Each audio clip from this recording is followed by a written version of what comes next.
Bismillahirrahmanirrahim. Assalamualaikum warahmatullahi wabarakatuh. Alhamdulillahirabbil alamin. Wassalatu wassalamu ala Rasulillah wa ala alihi wasallam. Asyhadu an la ilaha illallah wahdahu la syarikalah wa asyhadu anna Muhammadan abduhu wa rasuluh. Selamat berjumpa kembali bersama saya Muhammad Ridwan pada sesi kali ini terkait akuntansi menengah 1. Pada video kali ini kita akan membahas terkait bab aset tetap, ya, fixed assets. Ya, kita langsung saja. Apa itu aset tetap dan apa kriterianya? Saya rasa mengenai pengertian bagi kalian yang sedang menonton ini dan sudah mengambil mata kuliah akuntansi menengah 1, ya, paling tidak sudah sedikit banyak sudah mengetahui apa itu pengertian aset tetap. Ya. Tapi tidak apa-apa, kita singgung lagi di sini sedikit. Kita review. Aset tetap atau fixed asset adalah harta yang dimiliki dan digunakan oleh perusahaan yang mempunyai masa manfaat lebih dari 1 tahun. Ya. Nah, berdasarkan definisi yang singkat ini, kita bisa paham bahwa tidak semua aset itu aset tetap. Ya, ada yang aset tapi tidak terkategori aset tetap. Ya. Contohnya aset lancar. Nah, secara lebih detail, kita akan bahas apa kriteria aset itu sebagai atau dianggap sebagai aset tetap. Ya, ada beberapa kriteria. Pertama, dia harus berwujud. Ya, yaitu dia harus memiliki wujud fisik seperti gedung, tanah, ya, mesin, peralatan, kendaraan, dan sebagainya. Nah, bagaimana dengan aset yang tidak memiliki bentuk fisik seperti goodwill, hak paten, trademark, merek, dan sebagainya? Maka itu tidak termasuk aset tetap secara umum, ya. Tapi sebenarnya dia akan dikelompokkan ke aset yang lebih khusus, yaitu aset tidak berwujud. Walaupun dalam konsep yang lain sebenarnya bisa juga dia dikatakan aset tetap, tapi aset tetapnya dibagi dua nanti, aset tetap yang berwujud, tapi lebih sering disingkat aset tetap saja, dan aset tetap tak berwujud, ya, intangible asset. Tapi secara awal, secara dasarnya aset tetap dia harus berwujud.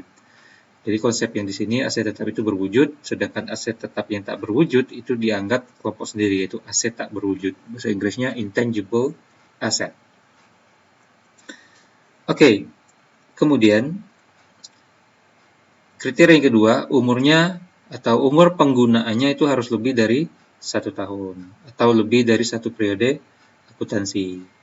Jika penggunaannya kurang dari 1 tahun, ya seperti kertas, tinta printer, pensil, penghapus, pulpen, dan sebagainya, maka itu tidak bisa dikategorikan sebagai aset tetap, ya. Itu mungkin kalian sudah paham bahwa itu adalah aset lancar. Oke, kemudian kriteria aset tetap yang ketiga, yaitu dia harus digunakan dalam operasi perusahaan, ya, alias memang dipakai dalam operasi perusahaan dalam rangka menghasilkan pendapatan. Misalkan ada aset, dia memiliki wujud fisik, umurnya lebih dari 1 tahun. Kemudian dia rusak, tapi dia rusak dan tidak dapat diperbaiki, sehingga tidak dapat digunakan untuk operasi perusahaan. Maka dia harus dikeluarkan dari kelompok aset tetap ini, karena aset tetap itu harus sedang digunakan, ya, untuk operasi perusahaan mencari pendapatan. Kemudian yang keempat kriterianya itu tidak untuk diperjualbelikan.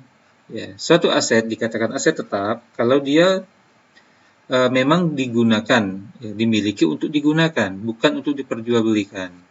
Kalau diperjualbelikan, dia berubah menjadi persediaan barang dagang nantinya, dan itu adalah aset lancar. Oke, kemudian yang kelima kriterianya yaitu harus material. Material yang dimaksud yaitu nilainya relatif besar. Ya, nilainya relatif besar dibandingkan aset-aset yang bukan aset tetap. Barang-barang yang bersifat rendah nilainya seperti pulpen gitu kan, murah-murah kan, sendok, piring, ya kertas dan sebagainya, maka nilainya tidak material, tidak besar, tidak besar rupiahnya. Jadi tidak bisa dikelompokkan sebagai aset tetap. Nah, bagaimana ketentuan baku berapa nilai minimal dikatakan material dan sebagainya, maka itu diserahkan kepada kebijakan perusahaan masing-masing. Kriteria yang keenam, dimiliki oleh perusahaan. Suatu aset dianggap aset itu kalau dimiliki oleh perusahaan. Ya. Jadi misalkan ada suatu aset seperti gedung atau kendaraan, tapi bukan punya perusahaan, tapi nyewa, ya, menyewa dari perusahaan lain, maka itu tidak boleh kita kelompokkan sebagai aset tetap. Itu aset orang. Ya, jangan kita laporkan sebagai aset kita. Oke, itu kriteria aset-aset tetap. Kemudian, apa saja bentuk-bentuk, maaf, ini klasifikasi aset tetap berwujud dan tidak berwujud yang tadi saya singgung di atas tadi. Ya, ada juga yang membaginya sebagai aset tetap itu berwujud dan tidak berwujud. Nah, itu ada juga ya. Aset tetap berwujud atau tangible asset ya jelas punya wujudnya, dapat diamati dengan panca indera, ya. Karakternya umum, sama karakteristik yang di atas, bisa memberi manfaat ekonomi di masa mendatang bagi perusahaan. Kayak tanah, bangunan, peralatan gitu ya. Mesin, kendaraan, dan sebagainya.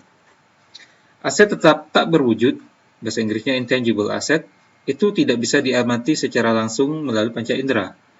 Bukti adanya aset tak berwujud ini, itu biasanya berdasarkan ada surat perjanjian, surat kontrak.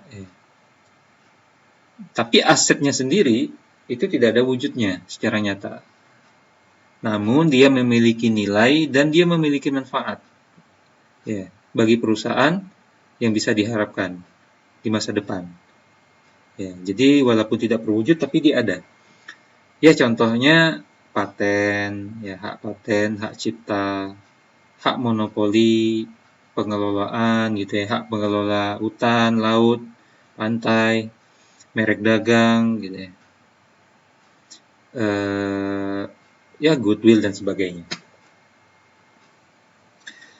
Oke, kemudian kita masuk pada bagian berikutnya, penilaian aset tetap berwujud dan tak berwujud pada saat perolehan, pada saat kita memperolehnya, membelinya, atau membuatnya. Aset tetap mau itu berwujud, mau dia tak berwujud, ya pada mulanya tentu dicatat sebesar biaya perolehan. Ya, apa itu biaya perolehan? Kalian perlu ingat baik-baik. Yang dimaksud dengan biaya perolehan atau harga perolehan, ya, itu bukan hanya meliputi harga pembeliannya saja. Misalkan kita beli gedung 1 miliar. Jangan dianggap harga perolehnya 1 miliar. Tapi jangan lupa semua pengeluaran-pengeluaran yang lain yang kita keluarkan demi untuk memperoleh aset tetap tersebut sampai dia bisa digunakan, maka seluruhnya kita masukkan sebagai harga perolehan. Berarti harga perolehan itu adalah harga belinya barang tersebut, aset tersebut, plus seluruh biaya-biaya yang lain yang harus kita keluarkan untuk membuat aset tersebut bisa kita peroleh dan siap untuk digunakan. Ya, seperti pajaknya, bea cukainya kalau ada, ongkirnya, ongkos angkutnya. Kalau misalkan dia perlu dipasang, ya perlu dirakit, biaya pemasangannya, ya, dan lain-lainnya semuanya. Kalau dia ada ketika beli, diangkut ada rusak dikit, terus harus diservis dikit supaya bisa digunakan. Kalau tidak diservis tidak bisa digunakan, maka biaya servisnya juga masuk pada harga perolehan dan semuanya, ya. Jadi itu harus diingat. Nah, misalkan harga perolehannya itu yang kita catat, bagaimana dengan nilai bukunya bagi si penjual? Ketika si penjual itu memiliki aset tersebut, kan dia memiliki nilai buku sendiri. Bagi kita yang membeli suatu aset tetap, kita tidak perlu peduli dengan catatan si penjual, karena itu urusan dia. Ya, nilai buku dia, nilai perolehan dia yang dari awal si penjualnya, akumulasi penyusunan dia, itu tidak ada hubungannya dengan akuntansi kita. Ya. Jadi jangan kalian pusingkan dengan nilai buku, perolehan, akumulasi penyusutannya aset si penjual. Apakah mesti kita catat? Tidak perlu sama sekali ya. Oke, kemudian ini sudah saya jelaskan tadi.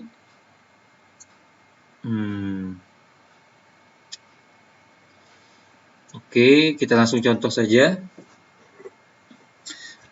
Ini dicontohkan bagaimana kadang-kadang ketika membeli suatu aset, itu tidak satu aset saja, tapi beberapa aset dijual serentak, ya, dan nilainya atau harganya dilamsam.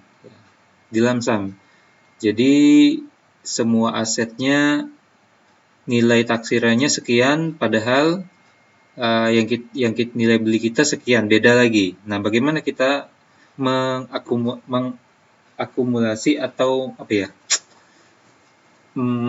membagi masing-masing nilainya sesuai proporsinya masing-masing. Kita contohkan. Misal kita beli tanah, terus ada bangunannya juga, terus ada beberapa peralatan juga kita beli. Total harga belinya $160.000 di sini ya, US dollar. Nah, nilai taksiran, misalkan di sini ada nilai taksiran untuk setiap jenis aset tersebut berdasarkan misalkan surat pemberitahuan pajak kekayaan. Misalkan ada nilai objek pajaknya ada di situ. Nah, nilai taksirannya segitu, tapi nilai yang kita beli beda. Maka kita harus membagi, kita harus alokasikan masing-masing asetnya. Ini perinciannya, misalkan tanah. Ya, nilai taksirannya $28.000. Bangunan $60.000, peralatan $12.000. Jadi ini dinilai ya di appraisal, tapi berdasarkan laporan pajak ya, perhitungan pajak dari perusahaan, nilai objek pajak misalkan gitu ya. Sedangkan kalau nilai taksirannya totalnya $100.000, padahal yang kita beli 3 aset ini kita beli senilai $160.000. Nah, bagaimana cara kita membaginya? $160.000 ini jatah tanah berapa, jatah bangunan berapa gitu ya, jatah peralatan berapa. Maka caranya adalah kita mengalokasikan sesuai dengan nilai taksiran ini. Nilai taksiran masing-masing ini totalnya $100.000, berarti kita bagi aja. Tanah, karena dia nilainya $28.000, maka kita bagi $28.000 per $100.000. Dikalilah $160.000. Dapat $44.800.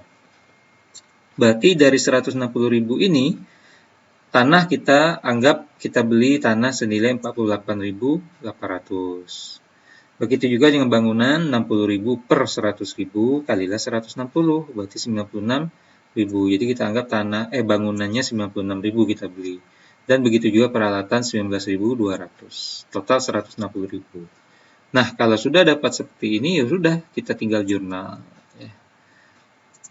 Kita beli, berarti tanah bertambah senilai ini. Yang sudah kita hitung 44.800, bangunan bertambah, peralatan juga bertambah. Kreditnya pada kas, karena kita bayar tunai $160.000 US dollar. Ya, seperti itu cara ringkas dan mudahnya ketika kita beli aset tetap yang lebih dari satu dan nilainya tidak sama dengan nilai pasar atau nilai taksiran. Ya, yang maksudnya kita harganya tidak sesuai dengan yang kita bayar tidak sesuai dengan nilai pasar atau nilai taksirannya. Kemudian apa saja aset-aset secara rinci? Contohnya tanah, ya. Dan ingat konsepnya tetap yang harus kita ingat semua, bahwa ketika kita membeli aset tetap termasuk tanah, maka yang kita anggap adalah harga perolehannya, ya, bukan harga belinya toh, tapi harga perolehannya. Misalkan tanah ini berarti semua biaya yang lain juga terkait pembelian itu. Misal komisi perantara, kalau pakai perantara ya, biaya notarisnya, ya, biaya ganti namanya, misalkan administrasinya. Kalau kita bikin penelitian untuk itu, meneliti dulu, ya studi kelayakan dulu sebagainya, butuh biaya untuk membeli tanah tersebut, ya catat masukkan sebagai harga perolehannya. Ya, termasuk juga misalkan ada pajak, kalau ada bunga, ya beban ribanya, atau yang lain-lain. Nah, Itu kalau tanahnya bakalan kita pakai untuk operasi normal perusahaan. Bagaimana kalau tanahnya punya perusahaan? Ya. Tapi belum dipakai sekarang. Kapan makainya? Mungkin nanti-nanti di masa depan. Nah, bagaimana itu? Apakah kita laporkan sebagai aset tetap yang tanah? Maka kita yang seperti itu, selagi dia belum digunakan, maka kita catatnya sebagai investasi. Karena dia lebih dari satu tahun, berarti kita catatnya sebagai investasi jangka panjang. Ya. Bagaimana kalau kita punya tanah, tapi bakalan kita jual dalam waktu kurang dari 1 tahun? Maka tanah yang seperti ini kita masukkan sebagai aset lancar. Jadi kita harus paham ya konsepnya. Yang mana aset lancar, yang mana aset tetap, yang mana dia investasi. Oke. Aset tetap yang lain yang berikutnya bangunan, gedung. Sama konsepnya dengan tanah. Ya. Seluruh biaya-biaya yang dikeluarkan demi memperolehnya, kalau beli, ya pajak, ya nilai pajak, biaya notaris dan sebagainya. Apabila kita bangun sendiri, maka harga perolehannya ya meliputi biaya bahan baku, biaya upahnya, overheadnya, ya. Terus kalau biaya penggalian, ya perataan tanah dan sebagainya, pokoknya semua biaya yang dikeluarkan dalam membangun atau membuat bangunan tersebut, maka itu masuk kepada harga perolehannya bangunan tersebut. Peralatan juga seperti itu, ya. Mesin-mesin sama, mesin pola tempat sama saja, mesin-mesin, mebel dan perabotan lainnya seperti meja, kursi, gitu ya, lemari, itu kan lebih dari setahun itu makainya. Nggak mungkin kita tukar meja kursi tiap tahun. Maka itu sama. Ya. Mobil, truk, gitu ya. Ingat saja paling-paling yang mesin-mesin, mebel-mebel, dan perabot, mobil dan truk ini yang harus kita perhatikan juga adalah dia di bagian apa, di fungsi apa. Kalau misalkan dia di kantor, maka dia termasuk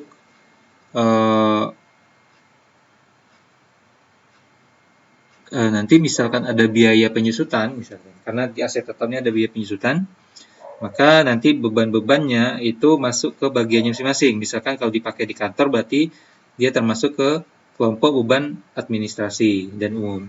Kalau dia berada di fungsi penjualan atau pemasaran, misalkan di toko-toko dia gitu ya, di etalase-etalase penjualannya, atau untuk cabang yang khusus untuk toko penjualan, maka kita masukkan nanti bebannya itu di beban pemasaran. Ya, seperti itu. Kemudian contoh juga aset tetap yang lain, peti kemas yang dapat dikembalikan. Peti kemas di sini maksudnya kemasan.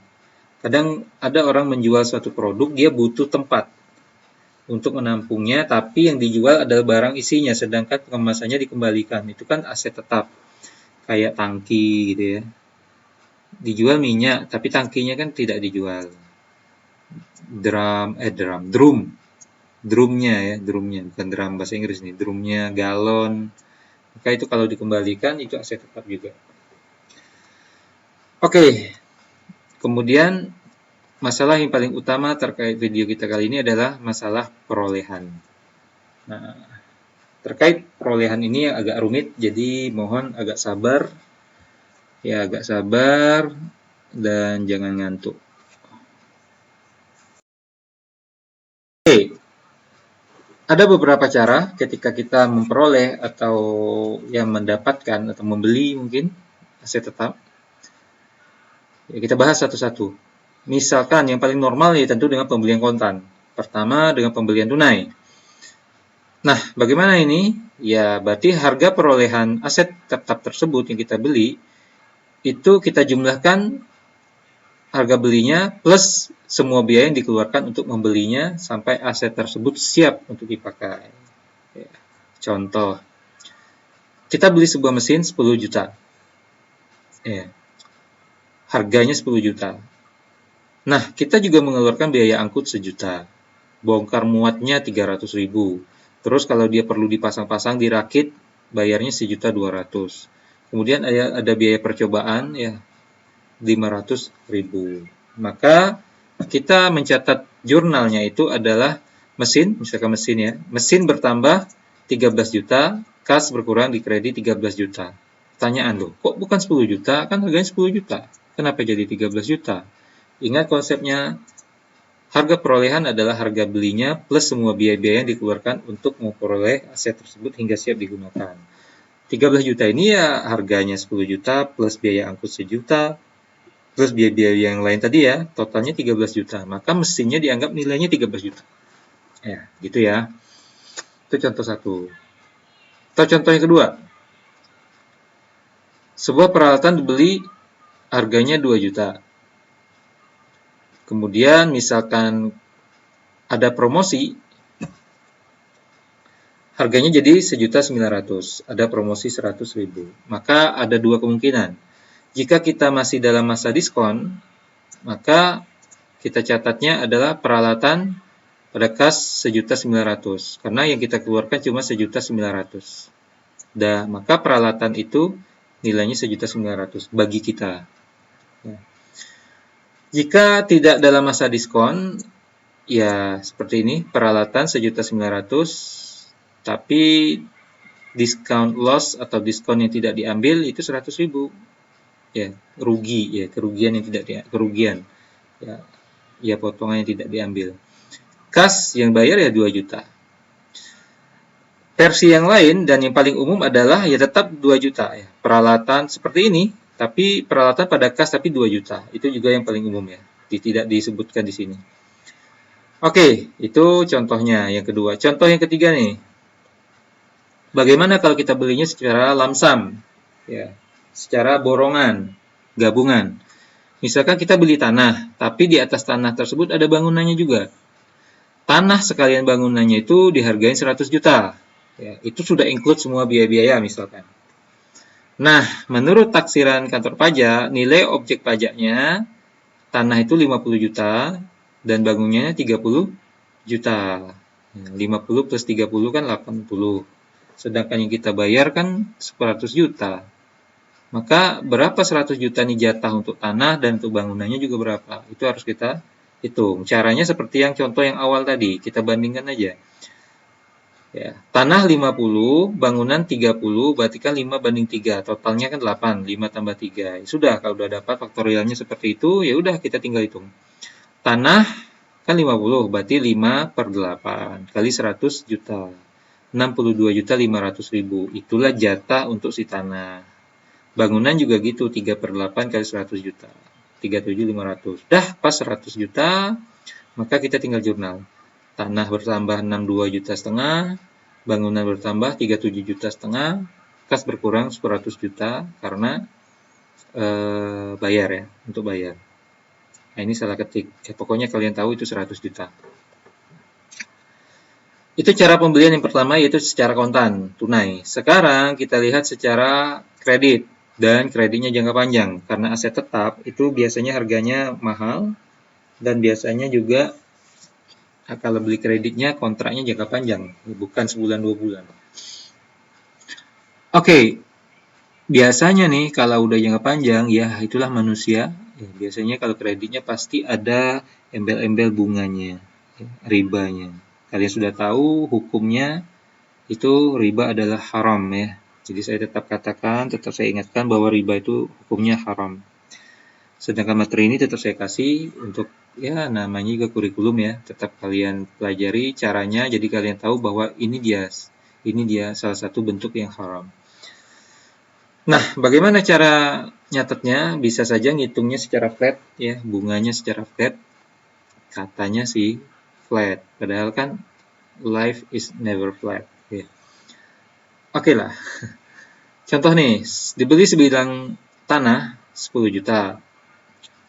Sudah dibayar uang muka 4 juta. Sisanya dibayar 10 kali angsuran. Tiap semester, yaitu 6 bulan sekali. Bunga, ribanya 18% setahun. Wow, besar sekali ya. Oke, pada waktu terjadinya jual beli ini, maka jurnalnya ya seperti biasa, tanah bertambah, ya, lahan atau tanah bertambah 10 juta, karena nilai 10 juta. Kas berkurang 4 juta karena dipakai buat bayar uang muka. Sedangkan sisanya utang. Utang kontrak pembelian aset tetap 6 juta. Itu jurnal ketika belinya. Ya, itu jurnal ketika belinya. Kemudian angsuran berikutnya bagaimana? Kita hitung dulu. Angsuran pertama yaitu 6 juta dibagilah 10 tahun. Berarti 600.000 ya untuk angsuran utangnya. Terus bunganya bagaimana? Cara ngitungnya flat nih. Jadi setiap bayar angsuran tetap bayar bunga segini. 6 juta dikali 6 bulan dari 12 bulan kalilah 18%. 540.000. 540.000 bunganya. Hampir senilai angsurannya. Double, 2 kali lipat bayar, setengahnya cuma untuk bunga tok. Total 1.140.000. Masya Allah ya. Maka setiap dia mengangsur, jurnalnya gini, utang kontra berkurang, ya 600.000. Beban bunga 540.000. Kas berkurang 1.140.000. Beban bunganya aja udah sama dengan pokok, hampir sama dengan pokok utangnya. Subhanallah ya. Ya inilah dia salah satu bentuk keharaman yang diharamkan oleh Allah Subhanahu wa taala. Kita sendiri kalau ditanya mau nggak kalau kita beli aset dibikin sama orang kayak gini, pasti secara fitrah tidak mau ya. Oke lah. Atau cara yang kedua, cara ngitung bunga ribanya berdasarkan sisa utang. Beda dengan flat tadi. Dia menurun terus sesuai dengan sisa utangnya. Walaupun berkurang, terus berkurang, tapi tetap juga haram ya. Selagi dia masih ada tambahan di luar pokok utang, maka itu riba. Oke, sama soalnya dengan yang tadi, tapi bedanya dia berdasarkan sisa utang. Oke, ketika terjadi transaksi jual belinya sama, tanah bertambah 10 juta, kas berkurang 4 juta, utang kontrak bertambah, muncul ya 6 juta. Angsuran pertama sama seperti tadi, ya angsurannya 600.000 plus bunganya yang masih lengkap 6 juta. Ya, 540. Maka angsuran pertama 1.140. Jurnalnya ya sama. Utang kontrak berkurang, beban bunga bertambah, kas sekian berkurang. Untuk angsuran kedua, caranya gini. Angsuran kedua ya tetap 6 juta, 600.000, ya 6 juta dibagi 10, ini tetap angsuran pokok, bunganya berkurang. Bunganya yaitu 5 dikali dari 6 bulan per 12 bulan kali 18%, tapi kalinya ke 5.460. Kenapa? Karena dari 6 juta ini tadi sudah diangsur 600.000. Ya, berarti pokok utangnya tinggal 5 juta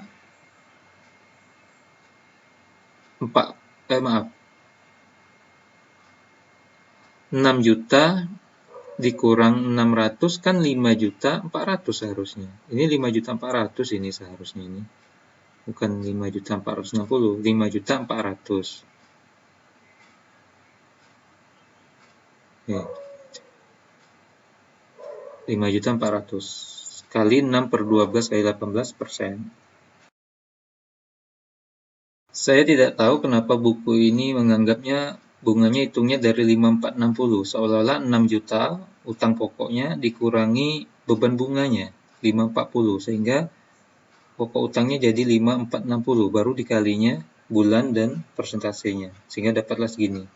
Wallahu a'lam bishawab, tapi yang menurut saya yang lebih tepat adalah pokok utangnya dikurangi angsuran pokok utangnya, yaitu 6 juta dikurangi 600.000 yang pertama, berarti 5.400.000.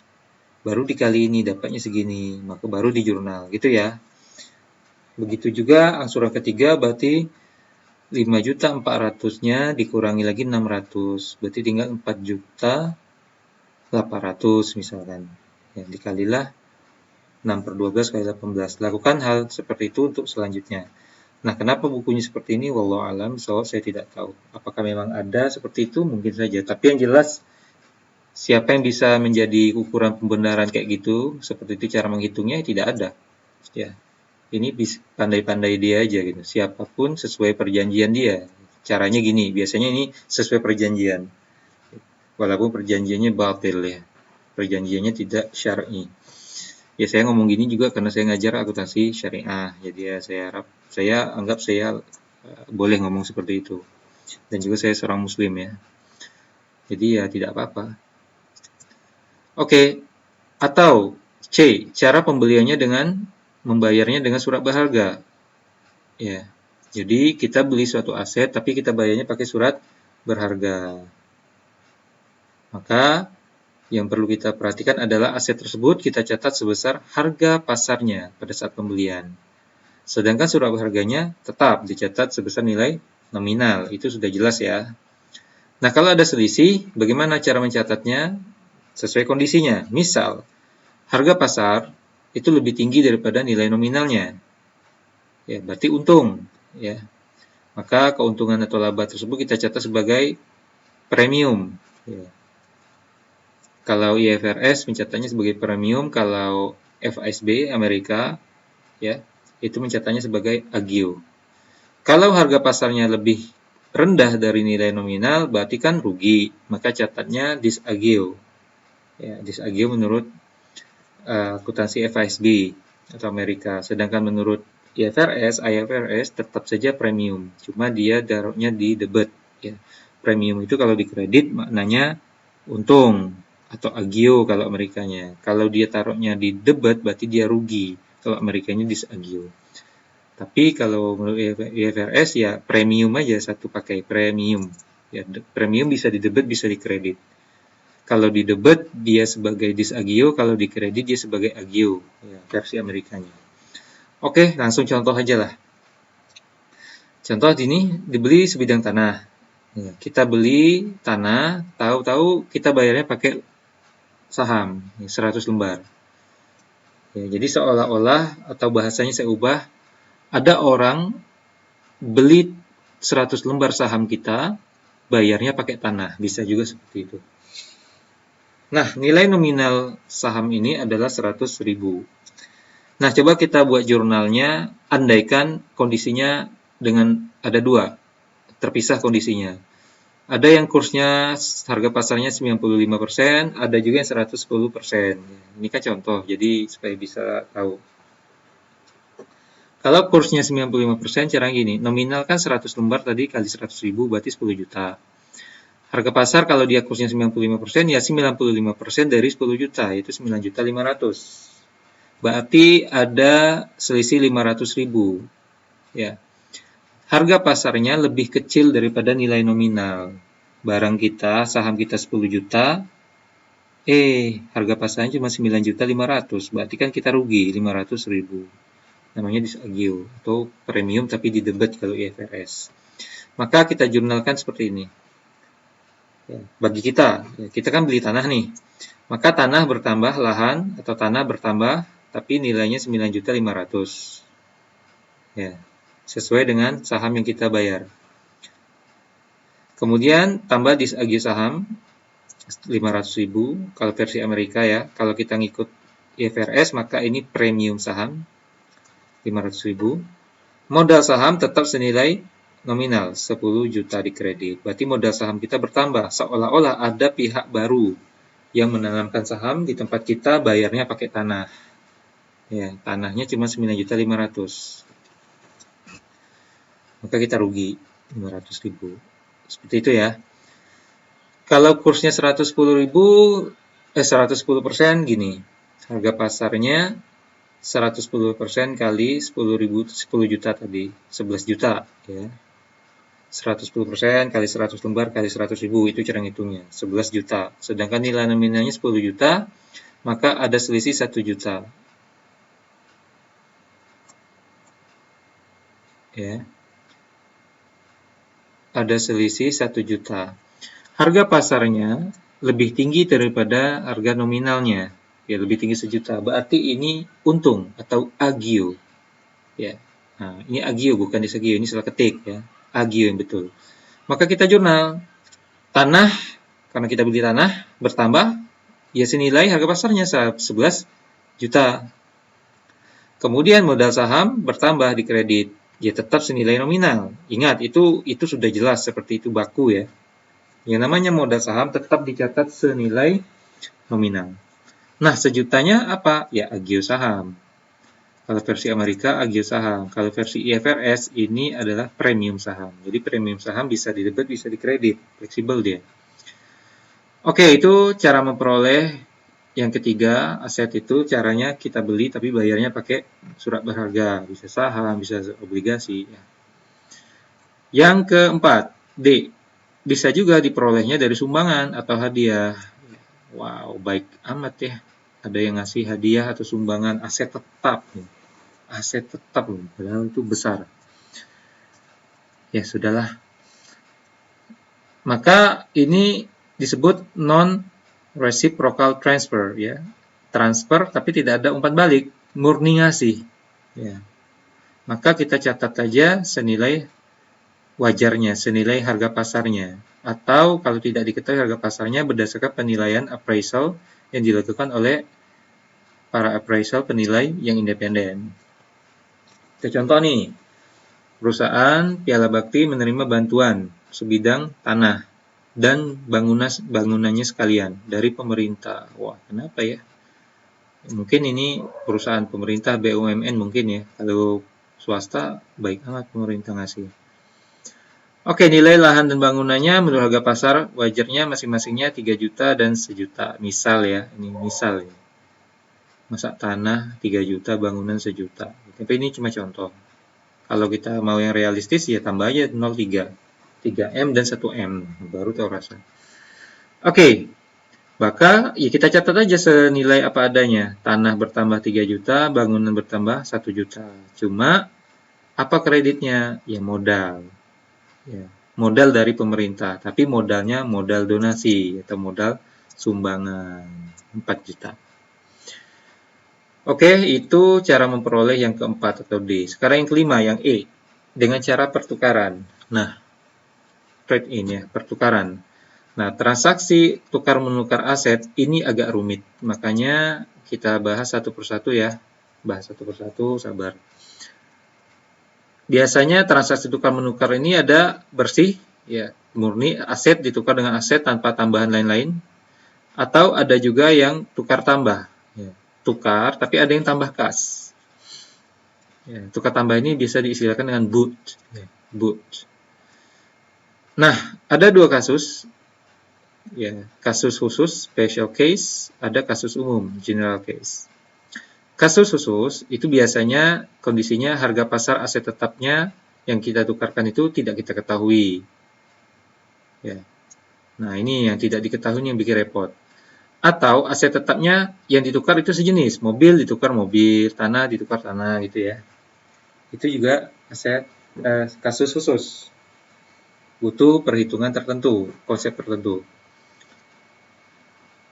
Atau aset tetap yang ditukarkan itu disebabkan karena ada reorganisasi. Ini tidak begitu kita bahas ya. Nanti kita akan bahas yang lain aja. Nah, kalau kasus umumnya ya tidak seperti kasus khusus tadi. Misal, harga pasar aset tetap diketahui, kan enak.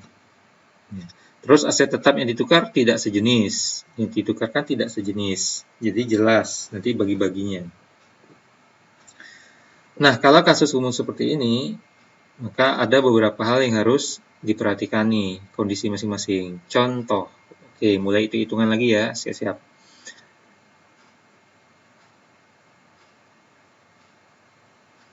Harga pasar aset tetapnya ternyata tidak diketahui. Ya, tidak diketahui. Cuman, aset tetap yang ditukarkan tidak sejenis. Jadi jelas pembedaannya. Nah, bagaimana kalau kondisinya seperti ini? Ya. Maka aset yang diterima bagi kita ya, ketika kita nukar, aset tetap yang kita terima itu kita catat sebesar nilai buku aset tetap yang diserahkan. Apa maksudnya? Langsung aja contoh ya. Dengan contoh lebih jelas. Contoh, sebuah peralatan harga perolehannya 1 juta, akumulasi 700.000, punya kita nih, kita tukar dengan mesin orang lain. Ya. Harga perolehan dia 1.500.000, nilai bukunya 500. Harga pasar tidak diketahui. Ingat, saya bilang tadi, harga perolehan dan nilai buku orang lain itu kita tidak usah pedulikan. Jadi yang kayak gini nih, yang ini nih, kalian tidak usah pusingkan. Ya, jadi jangan kalian lihat ini sekian, ada angka banyak-banyak, terus kalian lihat soalnya langsung pusing. Kalau kalian ngerti konsepnya, kalian tidak usah pusing. Yang ini nih, yang saya blok nih, tidak usah kalian pedulikan. Yang kita pedulikan adalah harga perolehan dan akumulasi penyusutan aset kita sendiri. Oke, kita hitung dulu. Yang dimaksud nilai bukunya adalah yang kita catat sebesar nilai buku apa? Harga perolehan kita, ya, harga perolehan aset kita kan 1.000.000. Dikurangi akumulasi penyusutan aset kita kan 700. Maka nilai buku peralatan yang mau kita tukar itu 300.000 yang punya kita. Ya. Maka aset atau mesin yang punya orang itu yang mau kita tukar jadi milik kita, kita nilai senilai 300.000 ini. Jadi mesin kan jadi masuk nih, bertambah mesin kita. Ya kita nilai cuma 300.000. Gitu. Peralatan yang kita tukar, kita kasih ke dia, ya tetap berkurang senilai harga perolehan 1.000.000. Jangan lupa akumulasi penyusutannya kita hapus. Kan akumulasi penyusutan normalnya kan di kredit. Karena kita sudah tukar alias asetnya sendiri sudah kita buang atau kita tukar, kita kasih ke orang, maka akun akumulasi penyusutannya harus kita hapus 700.000. Oke, ngimbang ya.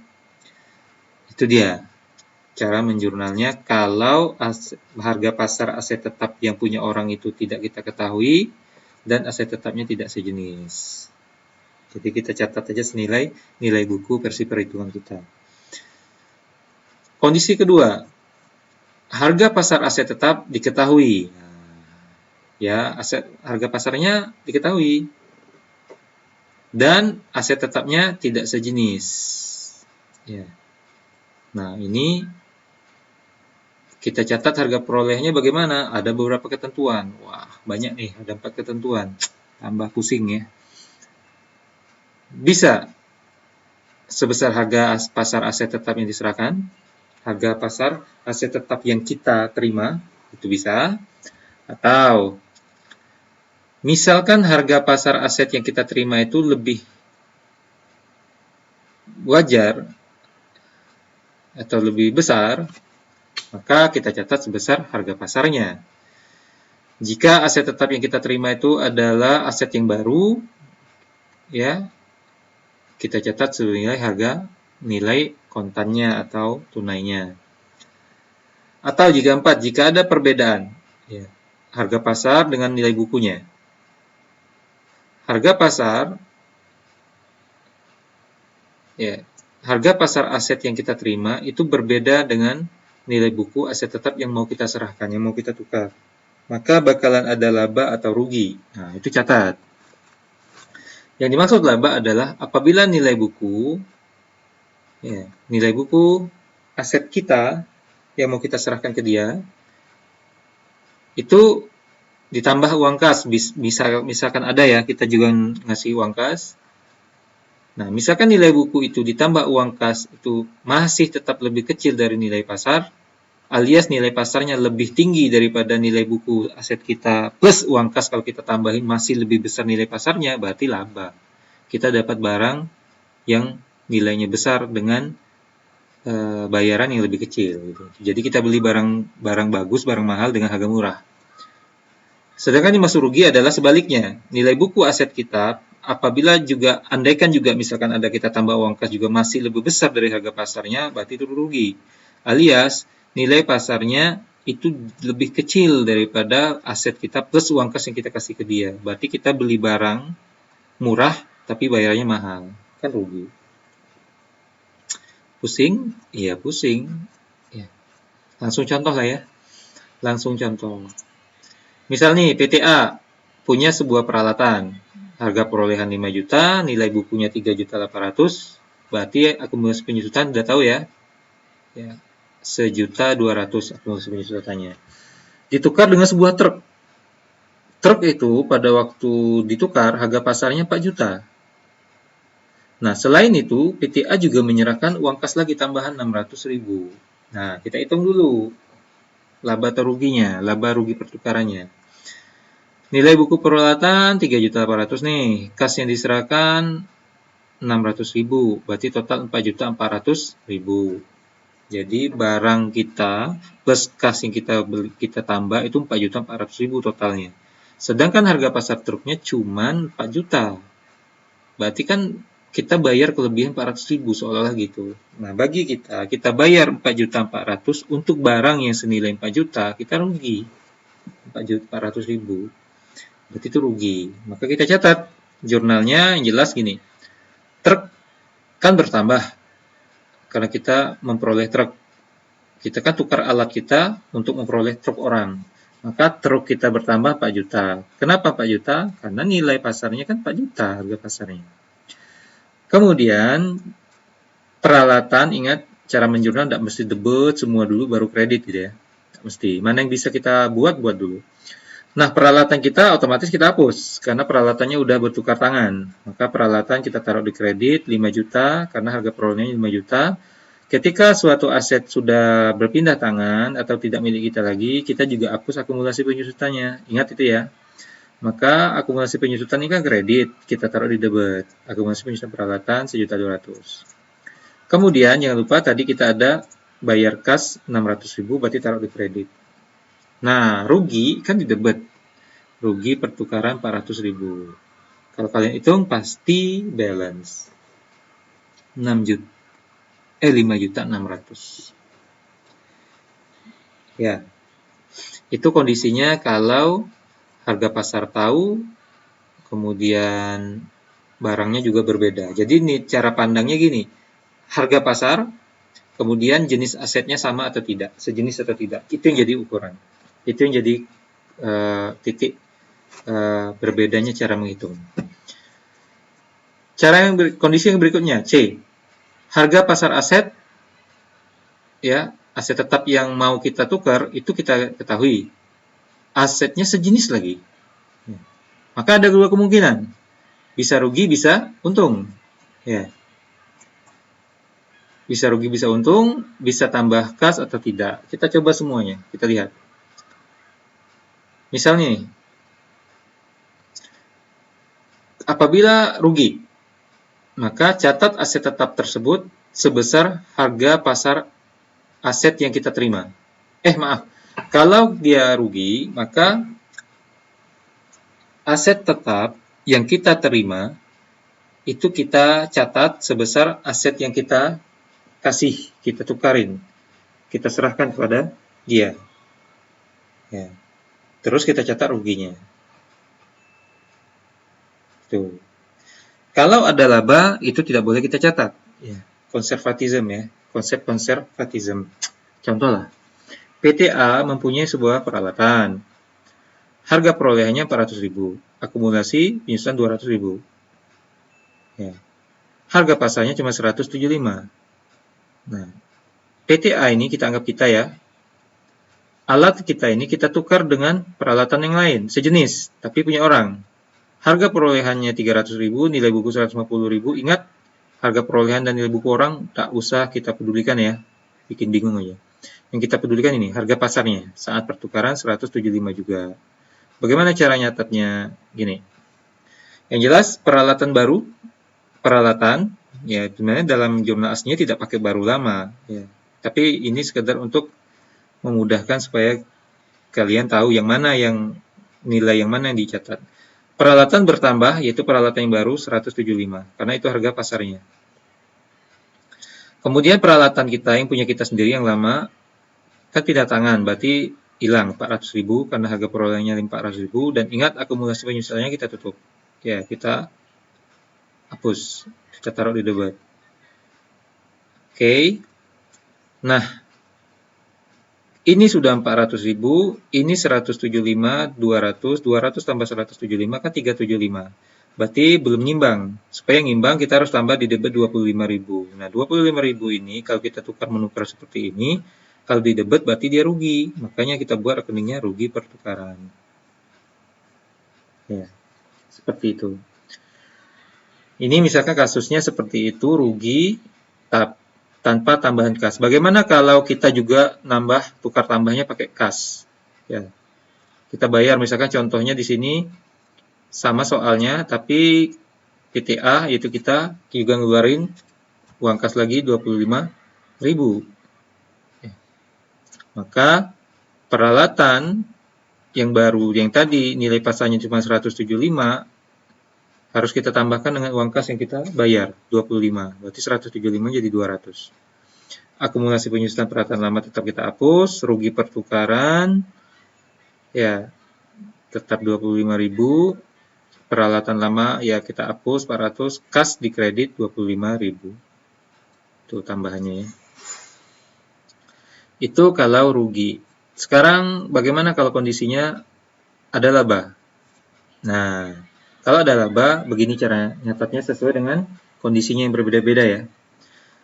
Misal, jika transaksi tersebut tidak disertai bayar-bayaran kas, tambah-tambahan kas, maka aset tetap yang kita terima, yang mau kita peroleh itu, kita catat sebesar nilai buku aset tetap yang kita serahkan. Ya, kita catat aset tetap yang mau kita dapatkan itu dengan nilai buku kita yang aset kita yang mau kita serahkan ke dia. Nah, labanya bagaimana? Tidak boleh dicatat. Langsung saja contoh, ya. Pasti pusing kalian. Oke, sebuah peralatan punya kita, harga perolehnya 300, nilai bukunya 150, harga pasarnya 175. Kita tukar dengan sebuah peralatan punya orang, langsung saja datanya saya abaikan ini, harga pasarnya 175. Maka caranya gini. Pertama, kalau kalian pusing, pertama kalian ini dulu. Peralatan yang punya kita yang lama kita hapus. Peralatan lama 300 kita hapus, kan harga perolehnya 300. Dan jangan lupa akumulasi penyusutannya kita hapus juga. Ya, karena nilai bukunya 150, harga perolehannya 300, berarti kita udah tahu akumulasi penyusutannya juga 150. Maka akumulasi penyusutan peralatan yang lama 150 kita hapus, taruh di debit. Nah, 300 dikurang 150 berarti 150 lagi. Nah, 150 inilah selisihnya, berarti kita anggap sebagai peralatan yang baru. Misalkan ada yang nanya, loh Pak, kan peralatan baru ini harganya 175, harga pasarnya. Kenapa tidak kita catat 175? Kalau 175 tidak ngimbang, nanti dia jadi 325. Ini cuma 300. Lah kan 25 berarti selisihnya Pak, laba lah. Untung. Ya. Kita dapat peralatan yang baru, nilainya 175, yang kita bayar cukup dengan 150. Ingat konsepnya, kalau peralatan asetnya sejenis, harga pasarnya diketahui, maka laba tidak boleh dicatat, laba pertukaran. Misalkan disertai tambahan kas, ya, maka bagi pihak yang menyerahkan kas, catatlah aset yang kita terima. Ya, misalkan kita yang nambah kas, maka aset yang kita terima kita catat sebesar nilai buku aset tetap yang kita serahkan ke dia plus uang kasnya yang kita bayarkan. Dan laba tidak boleh dicatat. Sebaliknya, bagi pihak yang menerima kas, ya, dan dia dapat laba, misalkan, maka labanya tetap dia catat. Ya, tetap dia catat. Bagaimana caranya dia mencatat realisasi labanya? Ini ada rumusnya. Kas yang diterima per dibagi kas yang diterima plus harga pasar aset tetap yang dia terima kali indicated gain. Ya. Untung indikasian. Bagaimana cara ngitungnya? Ini indicated gain itu adalah harga pasar aset tetap yang diberikan, yang diserahkan, dikurangi nilai bukunya. Pusing kan? Ya, langsung saja kita contohkan. Ini contoh nih. PTA punya peralatan. Harga perolehan 150, akumulasi penyusutan 90. Ya. Harga pasarnya 80.000 sekarang. Nah, peralatan PTA ini, anggaplah kita PTA ya, mau ditukarkan dengan peralatan PTB, punya PTB. Ya, harga perolehan akumulasinya kita cuekin aja. Harga pasar peralatan yang PTB ini punya itu 85.000. Nah, PTA kita nambah uang kas juga 5.000 gitu. Nah, bagaimana cara menjurnalnya? Untuk PTA gini. Supaya mudahnya kita hapus dulu peralatan yang punya kita. Peralatan. Nih, yang punya kita. Kan 150 tuh. Kita hapus 150. Berarti akumulasi penyusutannya kita hapus juga. Ya, 90 kita taruh di debit. Kas kan kita bayar 5.000. Udah, kalau udah dapat 3 ini kita hitung. Ya, 155 kurang 90. 65. Berarti 65 itu kita anggap sebagai nilai aset tetap, yaitu nilai peralatan baru yang kita peroleh. Dah, cuma gitu aja. Oke ya. Bagi si B yang menerima kas, catat dulu, cari dulu, ya, hitung-hitung dulu. Indicated gain-nya kita cari dulu. Indicated gain sesuai dengan rumus tadi adalah harga pasar. Nah, saya aja lupa.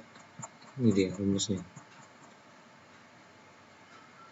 Harga pasar aset tetap yang diberikan, mana dia? 85.000. Harga pasar punya dia sendiri kan 85.000.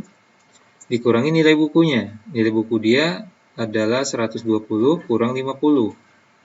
Berarti 70 ya. 120 kurang 50. 85.000 kurang 70. 15.000.